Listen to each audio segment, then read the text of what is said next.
Venkatesh advanced pain clinic, నొప్పి మాయం, surgery దూరం. For appointments 9155515563.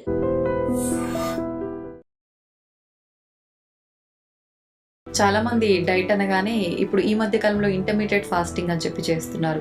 నిజంగా అది కరెక్టే అంటారా? అది చేయడం వల్ల నిజంగా యూజ్ ఏంటి? ఇంటర్మీడియట్ ఫాస్టింగ్ చేయడం వల్ల ఇండైరెక్ట్ గా జరిగేది ఏంటి అంటే క్యాలరీ రెస్ట్రిక్షన్. కొన్ని గంటలే తింటాం కాబట్టి డేలో ఇన్ఫ్లమేషన్ ఎక్కువ ఉన్న వాళ్ళు, ఆల్రెడీ డిసీజెస్ ఉన్న వాళ్ళు డాక్టర్స్ అసిస్టెన్స్ తో గానీ లేకపోతే న్యూట్రిషనిస్ట్ అసిస్టెన్స్ తో గానీ చేయాలి. చాలా మంది లిక్విడ్ డైట్ అని చెప్పి మొత్తం న్యూట్రిషన్ ఫుడ్ మొత్తం పక్కన పెట్టేసి ఓన్లీ లిక్విడ్స్ లాగానే డైట్ చేస్తుంటారు. ఇది కరెక్ట్ అయిన పద్ధతి అంటారా? బియాండ్ 3 days లాంగ్ ఫాస్ట్ అలా చేసినప్పుడు మనకి బాడీలో స్టెమ్ సెల్స్ అని ఉంటాయి.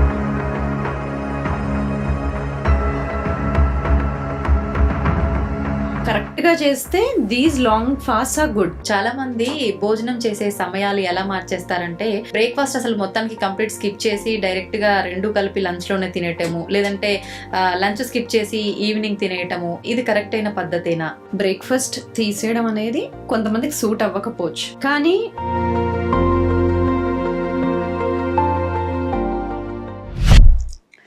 నమస్కారం, welcome to I dream. Health talks with Vijitha కార్యక్రమానికి స్వాగతం. అంటే మనందరికీ కూడా ఆరోగ్యం అనేది ఎంతో ఇంపార్టెంట్. ఆరోగ్యంగా ఉండాలి అని అంటే మనకు ఎక్సర్సైజ్ ఇంపార్టెంట్, స్లీప్ ఇంపార్టెంట్, ఇలా రకరకాలుగా చెప్తూ ఉంటారు. నిజంగా అసలు ఆరోగ్యంగా ఉండాలంటే మన లైఫ్లో ఖచ్చితంగా ఫుడ్ అనేది, న్యూట్రిషన్ ఫుడ్ ఎంత క్వాంటిటీలో తీసుకోవాలి. తొందరగా ఏజ్ అయిపోయినట్టుగా కనిపిస్తూ ఉంటారు చాలామంది. దానికి ఆహారమే ఇంపార్టెంటా? ఆహారం సరిగా తీసుకోకపోవడం వల్లే ఇలాంటి ఇబ్బందులు చూస్తున్నామా? జెనెటిక్స్ వల్ల కూడా రకరకాల ప్రాబ్లమ్స్ వస్తుంటాయని చెప్తుంటారు. నిజంగా జెనెటిక్స్ వల్ల ఎలాంటి హెల్త్ ప్రాబ్లమ్స్ వస్తాయి, వాటిని ముందుగానే తెలుసుకొని ప్రివెన్షన్ చేసే అవకాశం ఉంటుందా? ఇలాంటి మరిన్ని విషయాలు ఇప్పుడు మేడంతో మాట్లాడి తెలుసుకుందాం. ప్రస్తుతం నాతో పాటు ఉన్నారు ఇంటర్నల్ మెడిసిన్ ఎండి డాక్టర్ సమతాతుల్లా గారు. ఇప్పుడు వారితో మాట్లాడేద్దాం. నమస్తే మేడం. నమస్తే. ఎలా ఉన్నారు? గుడ్. బాగున్నాడు. చాలా బాగా కనిపిస్తున్నారు, బాగున్నట్టుగా అనిపిస్తున్నారు కూడా. అలా ఫీల్ అవ్వాలి కూడా, అలా కనిపించాలి కూడా, రెండు. కానీ అందరికీ సాధ్యపడుతుందంటారా? ఇలా అనుకుంటే అవ్వంది ఏమన్నా ఉంటుందా? సాధ్యమని నేను అనుకుంటున్నా. ఓకే. అయితే నేను తీసుకున్న టాపిక్ ఏంటంటే, ఈ మధ్య కాలంలో మీ వీడియోస్లో, మీ మాటల్లో ఎక్కువగా హెల్త్ ఏజింగ్ అని చెప్పి వినిపిస్తోంది. అసలు అంటే ఏంటి? అది నిజంగా ఈ మోడర్న్ లైఫ్ స్టైల్లో సాధ్యపడే విషయమేనా? హెల్తీ ఏజింగ్ అంటే మనకి హిస్టరీ ఆఫ్ క్యాన్సర్స్ కానీ, ఇంట్లో హిస్టరీ ఆఫ్ హార్ట్ డిసీజ్ కానీ, డయాబెటీస్ కానీ ఏది లేదు అని అనుకొని, అంటే ఇష్టం ఉన్నట్టుగా తినేయడము, లేకపోతే ప్రాసెస్ ఫుడ్స్ తినేయడము, ఎక్సర్సైజ్ చేయకపోవడము 20s వరకు అలా బాగుంటుంది. కానీ దాని తర్వాత జెనెటిక్స్ ఎంత స్ట్రాంగ్గా ఉన్నా కూడా ఎపిజెనెటిక్స్ అంటాం. అంటే మన లైఫ్ స్టైల్, మన చుట్టూ ఉండే టాక్సిన్స్, పొల్యూటన్స్ అవి ఉన్నప్పుడు రిస్క్ మనకు ఆటోమేటిక్గా అన్ని లైఫ్ స్టైల్ డిసీజెస్కి పెరిగిపోతుంది. అందుకని ఇప్పుడున్న మోడర్న్ లైఫ్ స్టైల్కి కూడా, అంటే స్ట్రెస్ఫుల్ జాబ్స్ కానీ, లేకపోతే సెడెంటరీ జాబ్స్, ఎక్కువ కూర్చొని వర్క్ చేస్తాము, స్లీప్ సరిగ్గా ఉండదు, మన టైమింగ్కి అగెయిన్స్ట్గా వర్క్ చేస్తాము, ఇలాంటివన్నీ ఉన్నప్పుడు, modern changes in lifestyle ఉన్నప్పుడు risk of any disease is high. కాబట్టి ముందు జాగ్రత్తలు తీసుకోవడం, ప్రివెంటివ్ మెజర్స్ తీసుకోవడం చాలా ఇంపార్టెంట్. ఓకే. ఎలాంటి జాగ్రత్తలు ముందుగా? జాగ్రత్తలు అన్నప్పుడు ఎనీ డిసీజ్ ఏదైనా రాకుండా ఉండడానికి ఈ 4 things చాలా ముఖ్యం. ఇప్పుడు నేను చెప్పబోయేవి: 1, స్ట్రెస్ని తగ్గించుకోవడం. 2, స్లీప్ కరెక్ట్గా మెయింటైన్ చేసుకోవడం, హైజీనిక్గా 7 to 8 hours per day. Movement, day అంతా యాక్టివ్గా ఉండడం, అంటే లేచి నడవడం, తిరగడం. ఎక్సర్సైజ్ అండ్ న్యూట్రిషన్, ఇవి చాలా ఇంపార్టెంట్. ఏ డిసీజ్ రిస్క్ అయినా తగ్గించుకోవడానికి ఈ 4 to 5 things మనం కంపల్సరీగా చేయాలి. బియాండ్ విచ్, దానిపైన ఇంకేమైనా డిసీజ్ రిస్క్ ఉన్నప్పుడు, ఫ్యామిలీలో హెరిడిటరీ రిస్క్ అవి ఉన్నప్పుడు ఇంకా వాళ్ళు ఇంకొంచెం జాగ్రత్తలు తీసుకోవాలి. కానీ ఇవి నాన్ నెగోషియబుల్, ఇవి మనం చేయాల్సిందే, జాగ్రత్తలు మనం తీసుకోవాల్సిందే. ఓకే. అయితే ఇప్పుడు మీరు చెప్పారు, అలాంటి ప్రాబ్లమ్స్, హెల్త్ ఇష్యూస్ రాకుండా ఉండాలంటే ఇవి ఖచ్చితంగా పాటించాలి. కానీ ఇప్పుడున్న పరిస్థితుల్లో ప్రతి ఒక్కరు కూడా ఇవి కూడా పెద్ద ప్రాబ్లంగా భావిస్తున్నారు. స్ట్రెస్ అనేది తగ్గించుకోవాలి, లేదంటే హెల్త్ ఇష్యూస్ వస్తాయని ప్రతి ఒక్క డాక్టర్ చెప్తారు. కానీ ఎలా తగ్గించాలి అనేది కూడా ఇంకో స్ట్రెస్ లా మారిపోతుంది. ఎలా తగ్గించాలంటారు?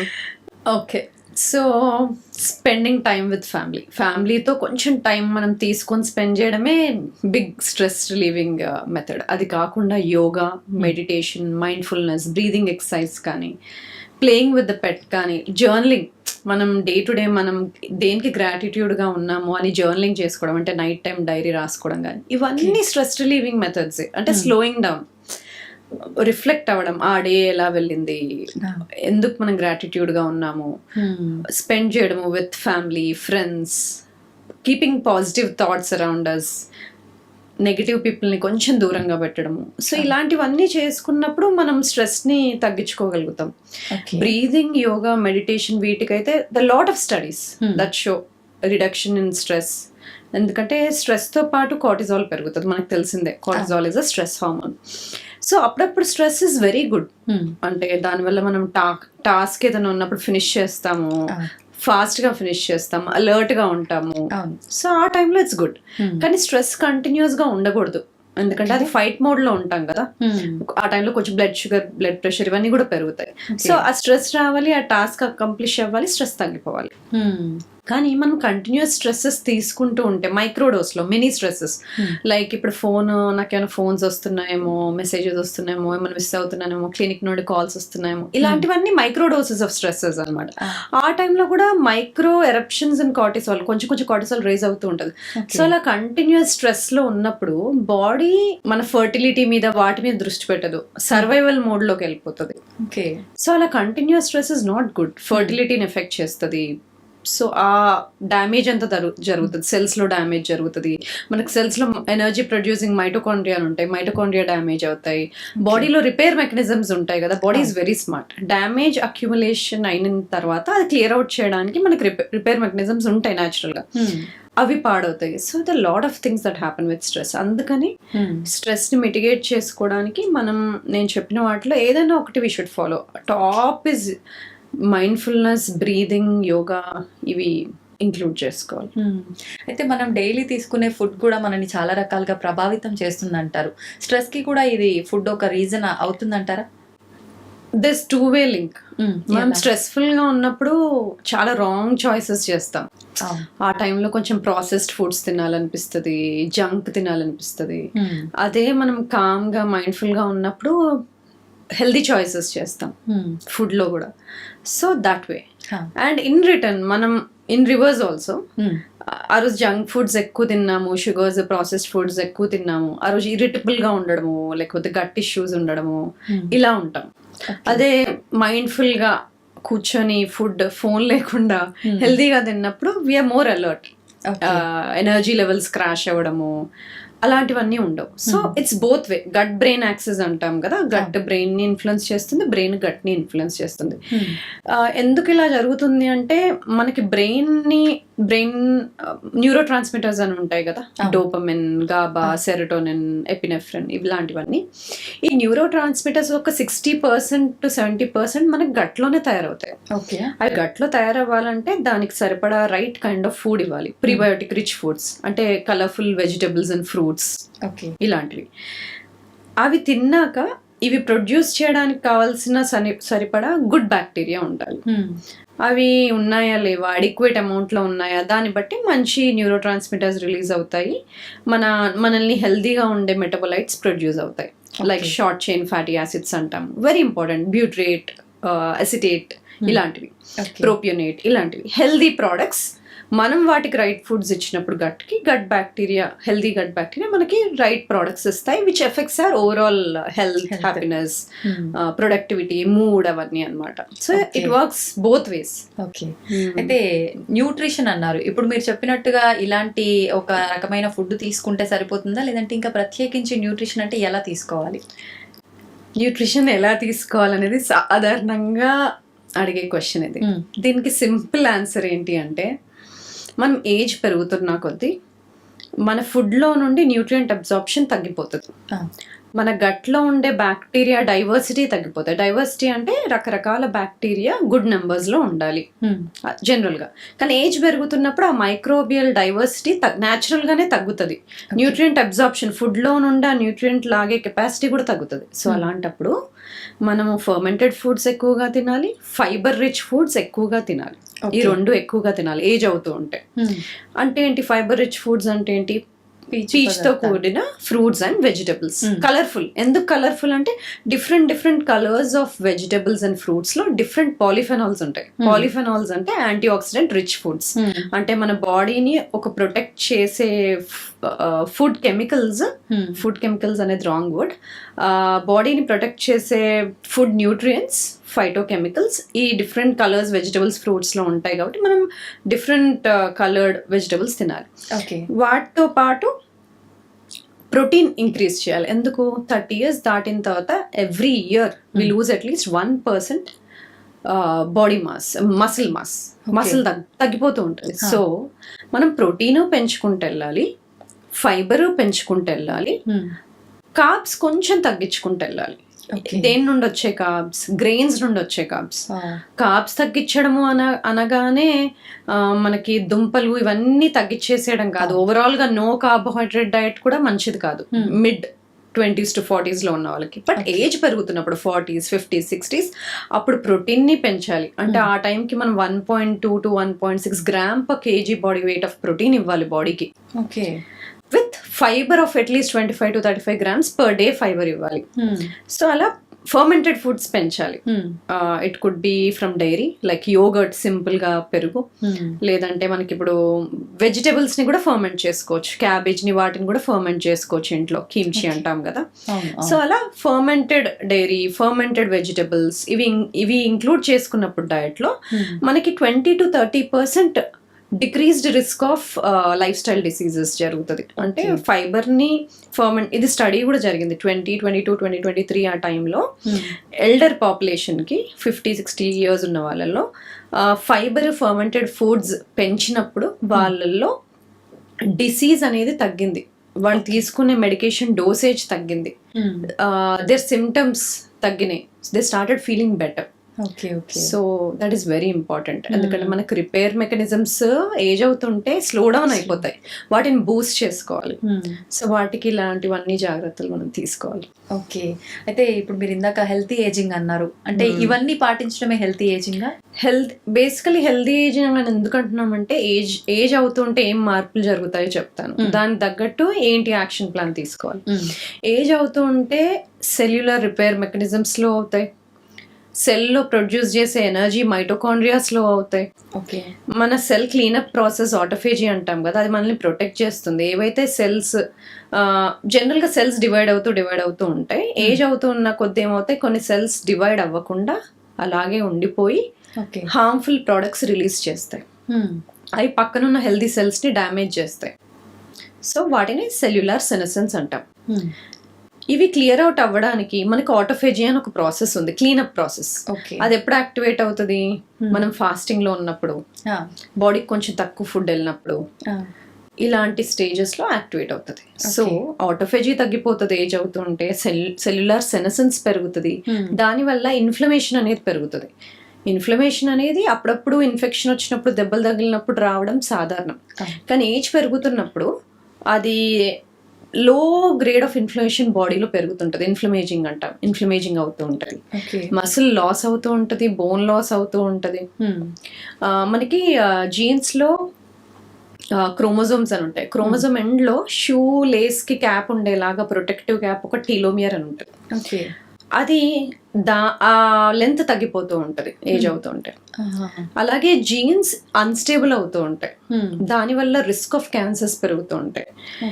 మనం తిన్న ఫుడ్స్, చిన్నప్పుడు ఇవే ఫుడ్ తింటే నేను సన్నగా ఉండేదాన్ని, పెద్దగా నాకు ఇవే ఫుడ్స్ తింటే నేను ఎందుకు లావెక్కుతున్నా అంటారు కదా. అవును, ఆ ఇన్సులిన్ సెన్సిటివిటీ అనేది తగ్గిపోతుంటది, మెటబాలిక్ ఫ్లెక్సిబిలిటీ తగ్గిపోతుంటది. So many things happen as we age. సో ఏమేం చేయాలి మనం? ఇన్ఫ్లమేషన్ తగ్గించుకోవాలి, ఆటోఫేజీ పెంచుకోవాలి, సెల్యులార్ సెనెసెన్స్ తగ్గించుకోవాలి, డిఎన్ఏ రిపేర్ మెకానిజమ్స్ బూస్ట్ చేయాలి, టీలోమియర్ షార్ట్నింగ్ ని రెడ్యూస్ చేయాలి. ఇన్సులిన్ సెన్సిటివిటీని పెంచుకోవాలి, మసిల్ లాస్ బోన్ లాస్ని ఆపుకోగలగాలి, బ్రెయిన్ హెల్త్ని కంట్రోల్లో పెట్టుకోవాలి, మెటబాలిక్ ఫ్లెక్సిబిలిటీ పెంచుకోవాలి, అండ్ గట్ హెల్త్ డైవర్సిటీ తగ్గుతూ ఉంటుంది కాబట్టి గట్ హెల్త్ డైవర్సిటీ మెయింటైన్ చేసుకోవాలి, అంటే గుడ్ బ్యాక్టీరియా గ్రో అయ్యేలాగా మెయింటైన్ చేయాలి. సో ఇవన్నీ మెయింటైన్ చేసుకోవడం హెల్దీ ఏజింగ్. కానీ అంత కాంప్లికేటెడ్ కాదు ఇది. నేను చెప్పిన ఈ 4-5 స్టెప్సే మేనేజ్ చేయగలిగితే ఇవన్నీ మెయింటైన్ అవుతాయి. Okay, increasing fibre intake, increasing protein intake, maintaining gut diversity, eating fermented foods, intermittent fasting, sleeping well, managing stress well, exercising every day. ఈ 5 things will do the changes I told today. ఇవాళ నేను చెప్పిన changes అన్ని ఈ 5 steps తోనే జరుగుతాయి. Okay, this is healthy ageing. దీనివల్ల ఏంటి బెనిఫిట్స్? మనం 50-60s లో వెళ్ళినప్పుడు కూడా హెల్దీగా ఉంటాం. అప్పటికి మన కార్డియోవాస్కులర్ ఫిట్నెస్ బాగుంటుంది. ఎక్కువ compare to other individuals who don't follow anything. Muscle బెటర్గా ఉంటుంది. మసిల్ బెటర్గా ఉందంటే ఇన్సులిన్ సెన్సిటివిటీ బెటర్గా ఉంటుంది. Risk of diseases like diabetes, cardiovascular diseases కానీ, ఆల్జైమర్స్, పార్కిన్సన్స్, క్యాన్సర్, ఈ risk of all these diseases తక్కువ ఉంటుంది. Okay okay. So that is the concept of healthy ageing, preventing age related diseases from happening sooner. Okay, this is nothing but మన biological ఏజ్ని slow down చేసుకోవడం అని కూడా అనొచ్చు. ఏజ్తో కూడుకునే జబ్బులు రాకుండా ఉండేలాగా చూసుకోవడం, ఆర్ కుదిరినంత వరకు మనం డిలే చేసుకోగలిగేదాన్ని స్లోయింగ్ ఏజింగ్ ప్రాసెస్ అంటాం. ఓకే, కానీ స్లోయింగ్ ఏజింగ్ ప్రాసెస్ అనగానే పైపైన కనిపించే ఏజింగ్ ప్రాసెస్ కాదు. పైపైన కనిపించేవి ఫైన్ లైన్స్, వ్రింకిల్స్, ఇవన్నీ సూపర్ఫిషియల్. కానీ ఇంటర్నల్గా ఏజ్ అవుతూ ఉంటే జరిగేవేంటి? ఆల్బ్యూమిన్ తగ్గిపోతూ ఉండడము, మన లివర్ ఎంజైమ్స్ పెరగడము, ఇన్ఫ్లమేషన్ పెరగడము, సిఆర్పి పెరగడము, లేదంటే ట్రైగ్లిజరైడ్స్, ఎల్డిఎల్ పెరగడము, టిఎస్హెచ్ పెరగడము, ఇలాంటి హార్మోన్స్ తగ్గిపోవడము, ఇలాంటివన్నీ మనం లోపల ఆప్టిమైజ్ చేసుకోవాలి. దీన్ని స్లోయింగ్ డౌన్ ఏజింగ్ ప్రాసెస్ అనొచ్చు, హెల్దీ ఏజింగ్ అనొచ్చు, హెల్త్ ఆప్టిమైజేషన్ అనొచ్చు. ఏ వర్డ్ పెట్టి యూజ్ చేసినా నేను ఇంతకుముందు చెప్పినట్టు మన ఏజింగ్లో జరిగే స్టెప్స్ని మనం రివర్స్ చేసుకోవడం, బ్యాలెన్స్ చేసుకోవడం హెల్దీ ఏజింగ్. ఓకే, అయితే ఇప్పుడు చాలా మంది, ఇప్పుడు మీరు చెప్పారు ఇవి ఈ రకంగా తీసుకోవాలి, ఫైబర్, ప్రోటీన్ బ్యాలెన్స్డ్గా ఉండాలని అని చెప్పి. కానీ చాలా మంది డైట్ పేరుతో అసలు ఇవన్నీ తీసుకోవడమే స్కిప్ చేస్తూ ఉంటారు. అటువంటప్పుడు నిజంగా వాళ్ళకి ఎలాంటి హెల్త్ ఎఫెక్ట్ అయ్యే అవకాశం ఉంటుందంటారు? అంటే డైట్ నేమ్ చెప్పగానే దాంట్లో ఏం లేవో తెలుస్తుంది, కానీ దాంట్లో ఏది ఉందో తెలియదు. ఫర్ ఎగ్జాంపుల్ వెజిటేరియన్ అంటే వాళ్ళు నాన్ వెజ్ తీసుకోరు అనే తెలుసు, కానీ వాళ్ళు ఏం తింటున్నారో తెలీదు. వెజ్ అనగానే వాళ్ళు కూరగాయలు ఎక్కువ తింటున్నారా, రిఫైన్డ్ ఫుడ్స్ తింటున్నారా, రైస్ ఎక్కువ తింటున్నారా, పిజ్జాలు ఎక్కువ తింటున్నారా, రిఫైన్డ్ ఫుడ్స్ ఎక్కువ తింటున్నారా, అవి తెలీదు. సో ఈ ఇంటర్వ్యూ జరిగినంతసేపు బీయింగ్ వెజిటేరియన్ అంటే లెట్స్ అజ్యూమ్ వాళ్ళు ఎక్కువ ప్లాంట్స్, ఎక్కువ వెజిటబుల్స్ తింటున్నారు, ఎక్కువ ఫ్రూట్స్ తింటున్నారు అని అనుకుందాం. That is a healthy vegetarian diet. There are benefits. ఇలా హెల్దీ వెజిటేరియన్ డయట్ తీసుకున్న వాళ్ళలో ఇన్ఫ్లమేషన్ తక్కువ ఉంటుంది, but they are at risk for 2 common deficiencies, omega-3, B12. That should be, అది సప్లిమెంట్ చేసుకోగలగాలి. ఓకే. అదే నాన్ వెజిటేరియన్స్ అన్నప్పుడు వాళ్ళు నాన్ వెజ్ కూడా తింటారని తెలుసు, కానీ వెజిటబుల్స్ తింటారా లేదా తెలియదు. Let's assume they're eating a healthy non vegetarian diet. By healthy non vegetarian diet నా మీనింగ్ ఏంటంటే 60% of the times they eat lot of vegetables, but they also add non veg అని అనుకుందాం. వాళ్ళల్లో omega-3 డెఫిషియన్సీ రిస్క్ తక్కువ ఉంటుంది, B12 deficiency risk తక్కువ ఉంటుంది. కానీ వాళ్ళకి ప్లాంట్స్ ఎక్కువ తీసుకోకపోతే ఫైటోన్యూట్రియన్స్ రావు. సో నాన్ వెజిటేరియన్ ఉండి కూడా నువ్వు ప్లాంట్స్ బాగా తీసుకోకపోతే, వెజిటబుల్స్, ఫ్రూట్స్ ఎక్కువ తీసుకోకపోతే, 50-60% తీసుకోకపోతే ఫైటోన్యూట్రియన్స్, పాలిఫెనాల్స్ ఇవి రావు. మనం వెజిటేరియన్ ఉండి హెల్దీగా వెజిటేరియన్ తీసుకుంటూ ఉంటే that's little risk of B12, omega-3 that can be supplemented. Okay. So that's why balance చేసుకోవడం ఇంపార్టెంట్. ఇఫ్ మనం 2 తినగలిగితే రెండిటికి బ్యాలెన్స్ ఉండాలి, కానీ దాంట్లో ప్లాంట్ బేస్డ్ ఫుడ్స్ ఎక్కువ ఉండాలి. ఓకే. అసలు చాలా మంది డైట్ అనగానే ఇప్పుడు ఈ మధ్య కాలంలో ఇంటర్మీడియట్ ఫాస్టింగ్ అని చెప్పి చేస్తున్నారు. నిజంగా అది కరెక్టే అంటారా? అది చేయడం వల్ల నిజంగా యూజ్ ఏంటి? ఇంటర్మీడియట్ ఫాస్టింగ్ చేయడం వల్ల ఇండైరెక్ట్గా జరిగేది ఏంటి అంటే క్యాలరీ రెస్ట్రిక్షన్. అంటే కొన్ని గంటలే తింటాం కాబట్టి డేలో కొంచెం క్యాలరీస్ తగ్గి తీసుకుంటాం. కానీ తినే టైంలో ఇంటర్మీడియట్ ఫాస్టింగ్ చేస్తున్న వాళ్ళు అది హెల్తీగా చేస్తున్నారని ఎలా తెలియాలి? అంటే తినే టైంలో ఓకే లెట్స్ అజ్యూమ్ తినే టైంలో వాళ్ళు హెల్తీగా తింటున్నారు, మంచి నట్స్, వెజిటేబుల్స్, లెంటిల్స్, పప్పులు ఇవన్నీ బాగా తింటున్నారు అనుకోండి, then it is not harmful.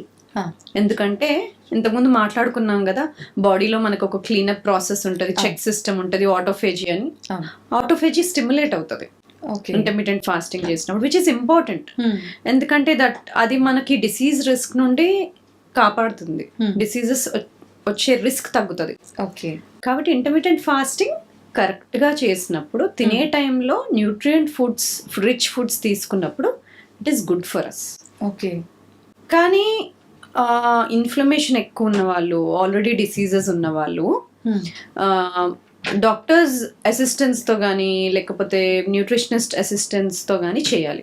Okay, ఎందుకంటే సడన్గా ఇంటర్మీడియట్ ఫాస్టింగ్ మంచిదన్నాం కదా అని high diabetes, high blood sugars పెట్టుకొని సడన్గా 1 fine day లాంగ్ ఫాస్టింగ్ చేసేస్తే body might not suit, might not be flexible. అంటే మనకి మెటబాలిక్ ఫ్లెక్సిబిలిటీ అని ఒక కాన్సెప్ట్ ఉంది. అంటే బాడీ ఎనర్జీని కార్బ్స్ నుండి, మనం తినే కార్బ్స్ నుండి తీసుకోగలగాలి. మనకి బాడీకి ఫుడ్ ఏమీ లేనప్పుడు మన బాడీ ఫ్యాట్ ఉంటుంది కదా, అందులో నుండి కూడా energy రాగలగాలి.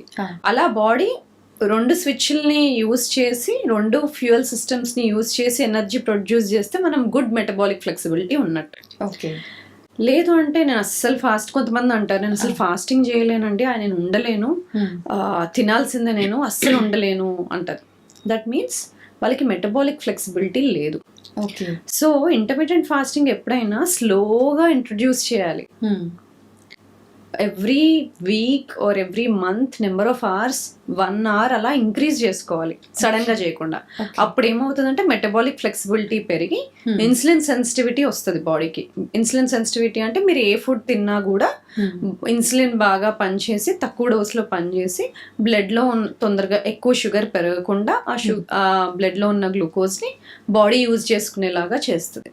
Okay, this is insulin sensitivity. Okay, so metabolic flexibility, insulin sensitivity improve అవ్వాలి అంటే ఇంటర్మీడియట్ ఫాస్టింగ్ని కరెక్ట్గా లో డోస్లో స్లోగా స్ట్రాటజిక్గా ఇంక్లూడ్ చేసుకోవాలి లైఫ్ స్టైల్లో. మనకి ఎలా సూట్ అవుతుందో చూసి దాన్ని కరెక్ట్ గా ప్లాన్ చేసుకోవాలి. అవును, తినే టైంలో న్యూట్రియంట్ రిచ్ ఫుడ్ తీసుకోవాలి. ఓకే, అయితే మనం ఎన్ని అవర్స్ తినకుండా ఉంటున్నామో చూసి తినే సమయంలో కరెక్ట్ న్యూట్రిషన్ ఫుడ్ తీసుకోవాలి. కానీ చాలా మంది లిక్విడ్ డైట్ అని చెప్పి మొత్తం న్యూట్రిషన్ ఫుడ్ మొత్తం పక్కన పెట్టేసి ఓన్లీ లిక్విడ్స్ లాగానే డైట్ చేస్తుంటారు. ఇది కరెక్ట్ అయిన పద్ధతి అంటారా? ఆల్రెడీ ఇంటర్మీడియట్ ఫాస్టింగ్ అలవాటు ఉన్న వాళ్ళు 16 hours 18 hours చాలా ఈజీగా చేసేసే వాళ్ళు లాంగ్ ఫాస్ట్ చేస్తారు. 24 hours 48 hours 36 hours.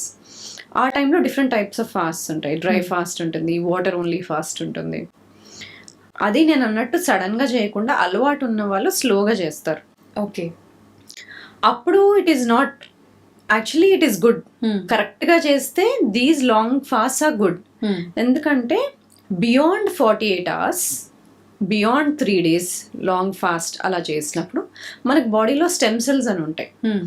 న్యాచురల్గా అవి తగ్గిపోతాయి, మన ఏజ్ పెరుగుతూ ఉంటే తగ్గిపోతాయి. స్టెమ్ సెల్ అంటే ఏంటి, దానికి ఒక రీజనరేటివ్ కెపాసిటీ ఉంటుంది. అంటే బాడీలో ఏ సెల్గా అయినా మారే శక్తి ఉంటుంది.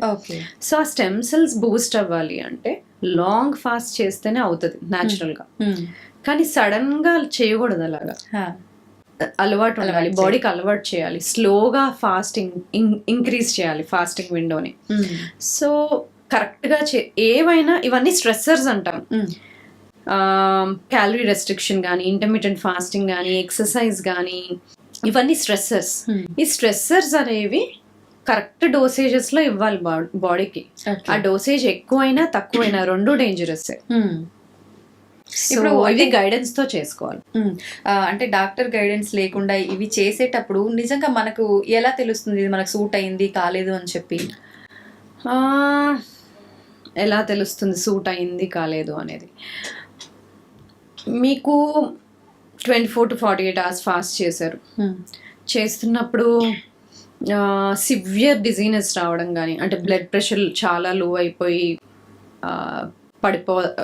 అన్కాన్షియస్ అవ్వడం కానీ, కళ్ళు తిరగడం కానీ, అవి లైట్గా ఉంటాయి కానీ చాలా సివియర్ అవ్వడం కానీ, ఎసిడిటీ లెవెల్స్ చాలా పెరిగిపోవడం కానీ, లేకపోతే ఎక్కువ ఈ 2 రీజన్సే, చాలా గిడ్డినెస్ రావడం కానీ, బాడీలో ఇన్ఫ్లమేషన్ పెరగడం, డైజెస్టివ్ ఇష్యూస్ యాక్చువల్లీ ముందు దానికన్నా ఎక్కువ అవ్వడం కానీ, ఇలాంటివన్నీ ఉన్నప్పుడు it's better you stop fast, guidance తీసుకొని నెక్స్ట్ స్టెప్కి వెళ్ళడం బెటర్. ఓకే. అయితే చాలా మంది గైడెన్స్ లేకుండా, అంటే వాళ్ళకు ప్రోటీన్ లో ఉందో ఏది లో ఉందో చూసి అలా కాకుండా ఇష్టం ఉన్నట్టుగా డైట్ చేస్తుంటారు. రెగ్యులర్గా చేసేది ఏంటంటే కొన్ని డ్రై ఫ్రూట్స్ తీసుకోవాలని చెప్పి, లేదంటే కొన్ని ఫ్రూట్స్ యాడ్ చేసుకోవాలని చెప్పి. నిజంగా ఇది కరెక్ట్ పద్ధతి, అందరికీ సూట్ అయ్యేది అని అంటారా? మనం ఫాస్ట్ని బ్రేక్ చేసేటప్పుడు ఫ్యాటీ ఫుడ్స్, హెల్దీ ఫ్యాట్స్తో బ్రేక్ చేయడం బెటర్. ఓకే, అది ఓకే. కొంత ఫ్రూట్స్ అండ్ వెజిటేబుల్స్ గుడ్ అన్నాం, కానీ కొంతమంది ఇంతకుముందు చెప్పాను కదా, స్ట్రెస్సర్ కూడా కరెక్ట్ డోస్లో ఇవ్వాలి, ఎక్కువ డోస్లో ఇచ్చిన ప్రమాదం అని. ఫ్రూట్స్ మంచిదన్నామని కొంతమంది ఎక్సెసివ్ ఫ్రూట్స్ తినేస్తుంటారు, డే అంతా ఫ్రూట్స్ తింటారు. One problem is it is rich in nutrients, rich in fibre, కానీ it is also rich in sugars. దాంట్లో ఫ్రక్టోజ్ ఉంటుంది. ఫ్రక్టోజ్ కొంచెం డిఫరెంట్గా యూజ్ అవుతుంది బాడీలో. ఇట్ ఈస్ మెటబలైజ్డ్ ఎక్కువ by liver, so it will be more and more load on the liver. ఎక్కువ ఎక్సెసివ్గా తీసుకుంటున్నప్పుడు ఇన్ మోడరేషన్ ఓకే, మోడరేట్గా తీసుకోవాలి. సో ఎక్సెసివ్ ఫ్రూట్స్, ఎక్కువ fructose coming in to the body, it is also not good. Okay. అయితే నిజంగా diet చేసే వాళ్ళకు కరెక్ట్ ఫ్రూట్ ఇది బాగా సెట్ అవుతుంది అనే ఫ్రూట్స్ ఏమున్నాయి? యాక్చువల్లీ అన్ని ఫ్రూట్స్ తీసుకోవాలి, కానీ దాంట్లో లో జిఐ ఫ్రూట్స్, లో గ్లైసెమిక్ ఇండెక్స్ ఫ్రూట్స్ అంటాం, అవి తీసుకోవడం బెటర్. అంటే బెర్రీస్ కానీ, జాంకాయ కానీ, అంజీర్ కానీ, ఇలాంటివి. ఓకే. సో లో GI fruits are medium GI ఉంటే దాన్ని సగం చేసి తీసుకోవడం, హాఫ్ యాపిల్, హాఫ్ ఆరెంజ్ ఇలాగా. ఓకే. సో అలాగే ఇంకొక స్ట్రాటజీ ఏంటంటే, ఈ ఫ్రూట్ ని కనుక మనం హెల్దీ ఫ్యాట్స్ తో తీసుకున్నప్పుడు గ్లూకోజ్ అంత ఎక్కువ స్పైక్ అవ్వదు. ఓకే. సో అంత గ్లూకోజ్ స్పైక్ లేకుండా ఉంటది. సో ఇలాంటి స్ట్రాటజీస్ యూజ్ చేయడం. అందరికీ అన్ని సేమ్ సూట్ అవుతాయా అంటే కాదు. So it should be personalised. Okay. అయితే చాలా మంది వెయిట్ లాస్ అవ్వాలని చెప్పి, స్లిమ్ గా ఉండాలని చెప్పి వాళ్ళకి వాళ్ళు డిసైడ్ అయిపోయి కొన్ని రకాలుగా డైట్ చేస్తూ ఉంటారు. ఎంత బ్యాలెన్స్ చేద్దామని చూసినా వెయిట్ ఇంకా పెరుగుతూ ఉంటారు కొంతమంది, లేదంటే కొంతమంది అసలు ఏ మాత్రం కూడా తగ్గకుండా అలానే ఉండిపోతుంటారు ఎన్ని నెలలు చేసినా కూడా. ఇలాంటివి ఎందుకు జరుగుతూ ఉంటాయి అంటారు సహజంగా? మేబీ హార్మోనల్ ప్రాబ్లమ్స్ అయి ఉంటాయి, లేకపోతే వాళ్ళకి హై ఇన్ఫ్లమేషన్ ఉండి ఉంటుంది, లేదు అంటే దే ఆర్ నాట్ ఎక్సర్సైజ్ లేకపోయి ఉంటుంది బాడీకి. సో లేకపోతే వాళ్ళకి గట్ హెల్త్ మంచిగా ఉండదు.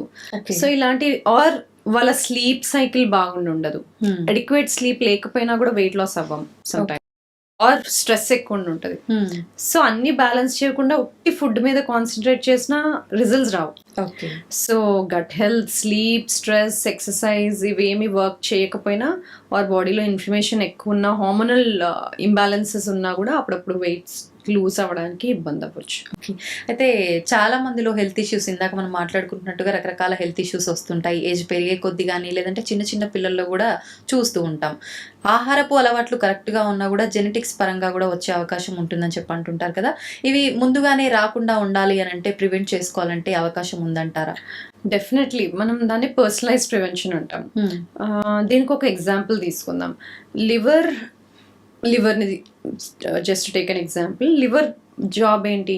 బాడీని డీటాక్సిఫై చేయడం. అంటే మనం ఎక్స్పోజ్ అయ్యే వేరు టాక్సిన్స్, aromatic hydrocarbons అయి ఉండొచ్చు, pesticides, herbicides, toxins, pollutants, heavy metals, ఇలాంటివి ఏవి ఉన్నా, ఆర్ బాడీకి తీసుకునే మెడికేషన్స్ కానీ, ఇవన్నిటిని 2 ఫేజుల్లో లివర్ డీటాక్సిఫై చేస్తుంది. అంటే బాడీలో ఉండి ఎలిమినేట్ చేయడానికి.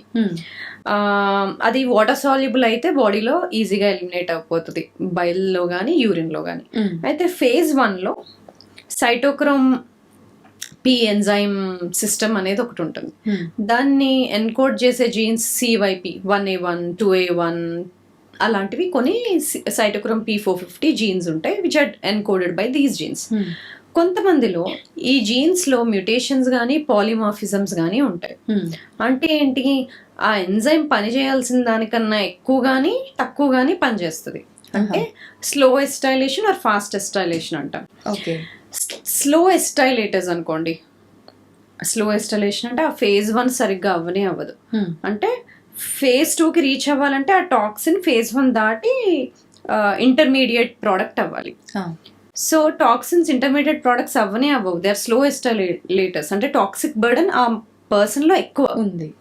సో ఇలాంటి పీపుల్ ఏం చేయాలి, phase 1 ని స్టిమ్యులేట్ చేయాలి అంటే స్లో ఎస్టైలేషన్ ఉన్నప్పుడు they should take foods that are rich in vitamins B1, B2, folic acid, B6 and B12. Okay, ఇవి రిచ్ ఉండేలాగా. సో క్రూసిఫెరస్ వెజిటబుల్స్ ఎక్కువ తీసుకోవాలి. Cabbage, cauliflower, Brussels sprouts, broccoli, ఇలాంటివన్నీ. ఇవి కాకుండా onion, garlic, turmeric, ginger, grapes, berries, ఇవన్నీ. So ఇవి తీసుకోవాలి. ఫాస్ట్ ఎస్టైలేషన్ కూడా ప్రాబ్లమే. నువ్వు phase 1 ఫాస్ట్ క్లియర్ అవుట్ చేస్తావు, కానీ phase 2 అంతే ఫాస్ట్ లేదంటే టాక్సిక్ మెటబలైట్స్, ఇంటర్మీడియట్ ప్రొడక్ట్స్ ఎక్కువ బిల్డ్ అయిపోతాయి కదా. సో phase 1 స్లో ఎస్టైలేషన్ అయినా ఫాస్ట్ ఎస్టైలేషన్ అయినా ప్రాబ్లమే. Same foods will help you improve it. Now coming to phase 2. phase 2ని ఇప్పుడు phase 1లో ప్రొడ్యూస్ అయ్యే వాటిని phase 2కి మారుస్తే it will be excreted. So phase 2లో మనకి COMT జీన్స్ అని, లేకపోతే గ్లూటాథయోన్ ఎస్ ట్రాన్స్ఫరేజ్ జీన్స్ అని, or SOD, SOD1, SOD2 genes అంటాం. ఇవన్నీ జీన్స్ కూడా పనిచేయాల్సిన దానికన్నా స్లోగా కానీ ఎక్కువ కానీ పనిచేసినప్పుడు, పాలిమార్ఫిజమ్స్ కానీ మ్యూటేషన్స్ కానీ ఉన్నప్పుడు ఈ ఎంజైమ్స్ సరిగ్గా పనిచేయవు. ఓకే, సో ఈ phase 2 బాగా పనిచేయాలంటే బాడీలో మనకి enough glutamate, glycine, sulphur, glutathione ఇవి అవసరం.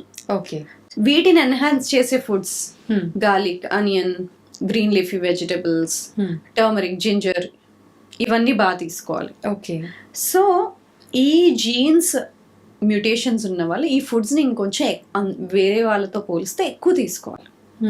సో అలాంటప్పుడు little prevention, reducing the toxic burden, బాడీలో ఉండి reducing the heavy metal burden improve చేసుకోవచ్చు. ఓకే, సో అలాగా కొన్నిసార్లు జీన్స్ టెస్ట్ ద్వారాను, కొన్నిసార్లు మన కానీ most of the time life style changes ఉండాలి. సో ఈ టెస్ట్ నేను చేయలేదు, నాకు ఎలా తెలుసు అంటే మేబీ తెలియదు, మీరు బాగా లివర్ డీటాక్స్ phase 1 phase 2 బాగా పనిచేస్తుందా లేదా తెలియదు. కానీ at least we can concentrate on ఈ ఫుడ్స్ బాగా తీసుకోవాలని తెలుసుంటే, ఈ ఫుడ్స్ నేను లిస్ట్ అవుట్ చేసిన ఫుడ్స్ బాగా తీసుకున్నప్పుడు రిస్క్ ఫర్ క్యాన్సర్స్ తగ్గుతాయి, రిస్క్ ఫర్ కార్డియోమెటబాలిక్ డిసీజ్ అంటే type 2 diabetes, hyper tension, cardiac diseases కి రిస్క్ తగ్గుతుంది, risk for neurodegenerative, Parkinson's, Alzheimer's, cancers, ఇవన్నిటికీ డిసీజ్ రిస్క్ తక్కువ ఉంటుంది ఇలాంటి ఫుడ్స్ ఎక్కువ ఇంక్లూడ్ చేసుకున్నప్పుడు. సో అందుకనే సింగిల్ వైటమిన్స్ ఎప్పుడైనా చాలా లాంగ్ టర్మ్ వేసుకున్నప్పుడు యాజ్ అ సప్లిమెంట్ ఎక్కువ వేసుకున్నప్పుడు సింగిల్గా, సప్లిమెంట్ ఎప్పుడు ఒక్కటే దానంతట అదే పనిచేయదు, ఇలా మల్టిపుల్ థింగ్స్ కలిపి పనిచేస్తాయి, కౌంటర్ బ్యాలెన్స్ చేస్తాయి, ది వర్క్ కొహరెంట్లీ, కొలాబరేటివ్ గా పనిచేస్తాయి. కాబట్టి విటమిన్స్ సింగిల్ గా చాలా రోజులు, అంటే సింగిల్ విటమిన్ డెఫిషియన్సీ ఉంది అంటే పర్వాలేదు, ఆ డెఫిషియన్సీ ఉన్న రోజులు తీసుకొని కవర్ అవడం అది వేరే. కానీ తెలియకుండా, డెఫిషియన్సీ ఉందా లేదా తెలియకుండా సింగిల్ వైటమిన్ ని చాలా లాంగ్ టర్మ్ తీసుకున్నప్పుడు ఇట్ క్యాన్ అది ఇంబ్యాలెన్సెస్ క్రియేట్ చేస్తాయి వేరే చోట్ల. ఓకే, లివర్ హెల్త్ సపోర్ట్ తగ్గిపోతుంది. సో ఇలా one of the examples. Okay,